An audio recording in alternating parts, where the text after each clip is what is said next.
안녕하십니까? 6월의 마지막 주간 잘 살고 계시죠?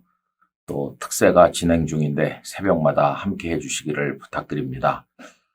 오늘 우리가 같이 읽을 시편의 말씀은 114편에서 118편까지가 되겠고 함께 묵상하신 말씀은 117편 1절과 2절입니다. 117편은 성경 전체에서 가장 짧은 장이죠. 단 2절밖에 없지요. 오늘 그 2절을 읽도록 하겠습니다.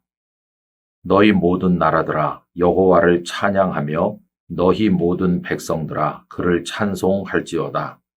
우리에게 향하신 여호와의 인자하심이 크시고 여호와의 진실하심이 영원하미로다. 할렐루야. 아멘.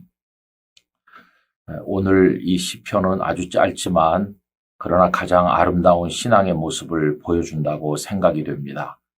시인은 모든 백성 그리고 모든 사람들은 다 하나님을 찬송하라고 이야기하지요. 찬송해야 될 이유는 여호와 하나님의 인자하심이 크시고 또 진실하심이 영원하기 때문이라고 이야기합니다. 여러분, 여기서 인자하심이라고 번역된 단어는 헤세드로서 신약 성경의 아가페와 통한다고 생각합니다. 하나님의 절대적 사랑, 그걸 말하는 것이죠. 그런데 그것이 크다고 이야기합니다. 여러분, 하나님의 인자하심은 어느 정도 클까요? 그것은 끝이 없는 가장 큰 인자하심입니다.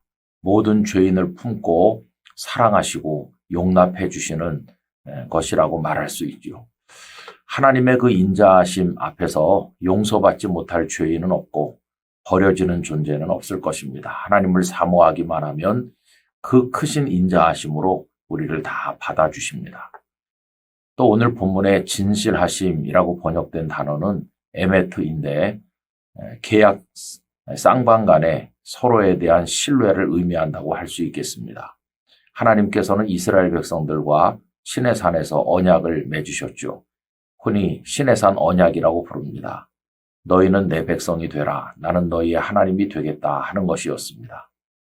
이렇게 서로 언약을 맺었을 때 가장 생명같이 중요한 것은 그것을 끝까지 지킨다는 겁니다. 서로에게 신실한 거죠. 그런데 불행하게도 이스라엘은 여호와 하나님께 신실하지 못하였습니다. 그들은 그 언약을 다 깨뜨렸어요. 하나님을 버린 것이죠. 우상을 숭배했고 하나님의 말씀을 떠나서 온갖 악행을 자행하였습니다. 자, 그러면 이런 백성들을 향한 하나님의 마음은 어떠하셨을까요? 하나님께서는 그 못된 백성들을 버리시지 않으셨어요. 채찍으로 때리기는 하셨지만은 그들을 손에서 아예 놓아버리진 않으셨어요. 끝까지 그들을 붙들고 계셨고 그들을 위로하시고 인도하셨습니다. 이게 하나님의 에메트인데 오늘 본문은 그 진실하심이 영원하시다 이렇게 이야기하는 것이죠. 여러분, 오늘 우리가 살아가고 있는 것은 다 하나님의 인자하심과 진실하심 덕분이라고 생각합니다. 우리에게도 그런 하나님의 은혜가 있기 때문에 살고 있는 것이죠. 배창돈 목사님의 행복 페스티벌이라는 책에 보면 이런 이야기가 들어있어요. 스탠리 존스라는 목사님께서 기차 여행을 하게 되었는데 그 옆자리에 앉은 젊은이가 얼굴에 수심이 가득하더라는 것입니다.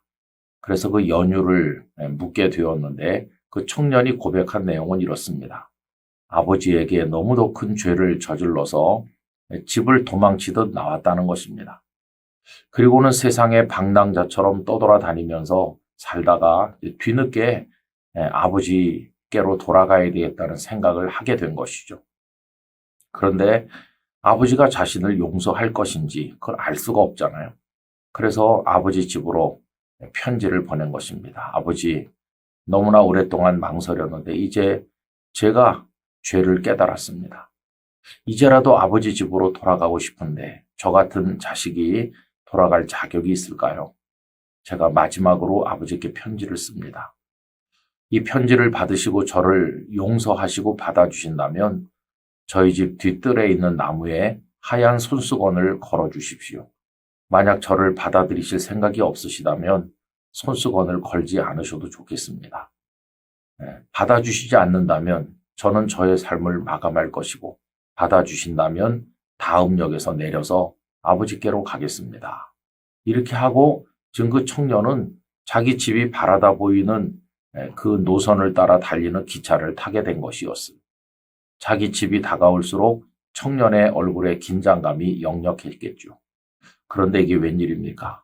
기차가 그 집 가까이에 갔을 때 그 청년이 살던 집 뒷뜰에 있는 나무 위에는 손수건이 한 장 걸려 있는 게 아니라 여러 수백 장이 걸려서 납기고 있었다는 것입니다. 그 아버지는 아들이 혹시 수건 한 장을 못 보고 지나갈까봐 흰 손수건을 수백 장을 걸게 된 것이죠. 여러분, 이게 아버지의 끝없는 넓은 사랑 아니겠습니까? 하나님 아버지의 인자하심과 진실하심이 크고 영원하기 때문에 우리가 사는 것입니다. 이제 우리가 할 일은 무엇일까요? 그 하나님을 높이고 찬양하는 것입니다. 모든 백성들, 모든 사람들은 하나님을 찬송하라고 했으니 우리도 마음을 다해서 하나님을 높이고 찬송하며 감사해야 될 것입니다. 하나님께서 우리를 붙드셨으니 우리 하나님을 송축하면서 우리의 남은 생애를 살아가게 되기를 원합니다. 존귀하신 아버지 하나님, 아버지 하나님의 인자하심이 크고 진실하심이 영원하여 저희같이 무지몽매한 죄인들을 버리지 않으시고 받으심으로 오늘도 하나님의 아들과 딸로 살아가게 해주시니 진심으로 감사드립니다. 아버지 하나님, 저희들의 찬송을 받으시고 끝까지 저희들을 붙드사 아버지의 자녀로 살아가도록 은혜를 더하여 주시옵소서. 예수님의 이름으로 기도드리옵나이다. 아멘.